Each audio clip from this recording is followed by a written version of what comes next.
Hello everyone, my name is Tripti and I cleared category 2 LS with the AIR 47. I took Bansal Biology subscription for my preparation and that helps me a lot to clearing my concept and enhance the thinking capability as well as to enhance to solve the analytical questions. I am very glad that I choose the Bansal Biology and thank you. I am very thankful to Anantika Bansal ma'am and as well as the Shekhar sir because these are my two major mentors. So मैं Avantika Bansal ma'am के बारे में बस ये बोलना चाहूँगी कि ma'am का जो ma'am I saw her as an ideal क्योंकि जब मैं मैम को देखती थी कोई भी कॉन्सेप्ट पढ़ाते हुए तो मैं हमेशा यही सोचती थी कि अरे यार मैम को इतना मतलब सब सारे कॉन्सेप्ट जब भी मैम कुछ ना कुछ पढ़ाते थे सब कुछ ऐसे क्रिस्टल क्लियर तो मैं भी ये सोचती थी कि यार मेरे को भी ऐसे बनना है, मैं भी ऐसे ही क्रिस्टल क्लियर सब कुछ चाहती हूँ कि हाँ मेरे माइंड में भी सब कुछ ऐसे क्रिस्टल क्लियर ही रहे. So I totally prepared the 9 units, included the cell biology, the developmental biology, plant physiology, ecology, evolution, molecular biology, RDT, applied biology and biochemistry. I skipped the biochemistry में carbohydrate वाला part.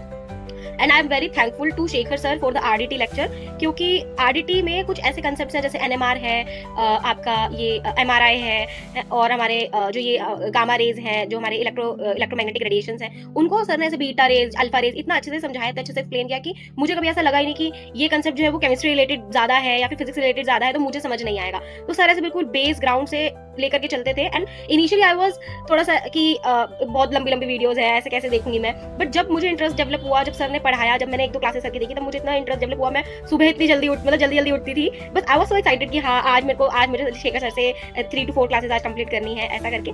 तो मैं बहुत ज़्यादा excited होती थी. ऐसे Avantika Bansal ma'am के साथ था जो मैम आफ्टर लेक्चर के बाद मैम बोलते थे कि हाँ अब मैं देखती हूँ तुमको कि तुमको कितना समझ आया है. दैट हेल्प्स अस अलॉट कि हाँ अब क्वेश्चन सॉल्विंग की बारी आती है. तो वो क्वेश्चन कभी सॉल्व करते हुए ऐसा लगा ही नहीं कि हाँ हमको कोई प्रॉब्लम आ रही है कि आफ्टर द कंसेप्ट मैं कभी लाइव लेक्चर्स में स्विच नहीं हुई, मैं हमेशा रिकॉर्डेड लेक्चर्स ही देखती थी. तो बट मुझे कभी ऐसा लगा नहीं, मुझे इतना कंसेप्ट क्लैरिटी इतना एनहांस था मैम का कि मुझको कभी लगा ही नहीं कि मुझे लाइव सेशंस में स्विच भी होना चाहिए. So I am very thankful to ma'am, to Shekhar sir and yes मैंने अपने एग्जाम में पार्ट ए बी तीनों ही सेक्शंस अटेम्प्ट किए थे. मैंने पार्ट ए के कोई ऐसे पर्टिकुलर लेक्चर्स लिए नहीं थे बट पार्ट ए में मैंने 10 क्वेश्चन अटेम्प्ट किए थे जो मोस्टली ग्राफिकल बेस्ड थे क्योंकि आई थिंक इस बार ग्राफिकल बेस्ड क्वेश्चन ज्यादा आए थे. And B and C sections में मैंने बी जो था वो थोड़े कम क्वेश्चन अटेम्प्ट किए थे, अप टू 20 क्वेश्चन मैंने अटेम्प्ट किए थे बी में. वहां पे आई गेस मेरा थोड़ा लैग था.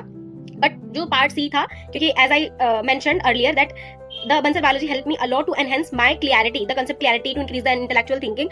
तो पार्ट सी जो था मैंने जब प्रीवियस ईयर्स लगाए थे तब भी मैंने देखा था कि मेरा पार्ट सी जो था वो ज्यादा एक्यूरेसी में था. तो आई थिंक मैंने जो स्कोर किया है वो अपने पार्ट सी की वजह से किया and this is only because I join the Bansal Biology and I am very thankful to Avantika ma'am and all the Bansal Biology team because that also worked so hard and thank you so much.